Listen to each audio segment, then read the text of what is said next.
Hello, beautiful people. I'm Kat Kinsman, the host of the new Communal Table podcast for Food and Wine Pro. We're going to be spending some time with some of the best minds and hearts and souls in the food world. People like Samin Nosrat, George Mendes, Seamus Mullen, Yasmin Khan, and talking about the business of food and the self-care and well-being of the people who bring this hospitality to you. Come and talk with us for a while. I think the toughest part was making the financial leap.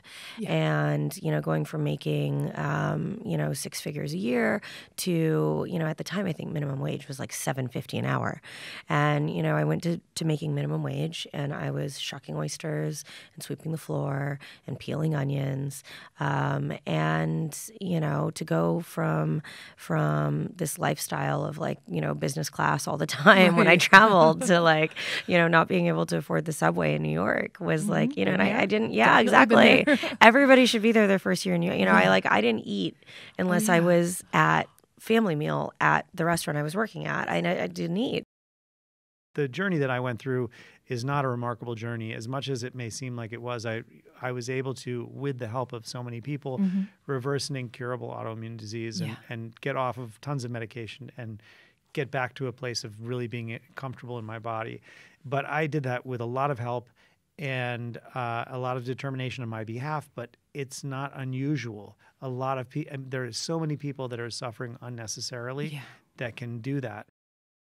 I feel like everything I do in my life, I feel like I'm circling around in a spiral, getting ever closer to the same lesson over and over again, which is to surround myself with good people. And that is one of the that's probably the single most important variable in my life for my happiness in my work and in my life is to have good people around me.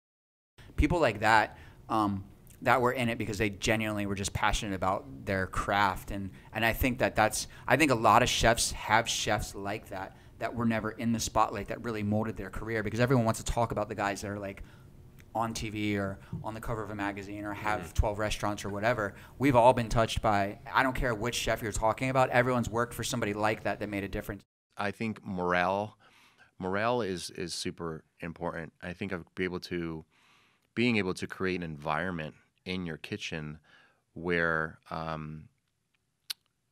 you're available is important.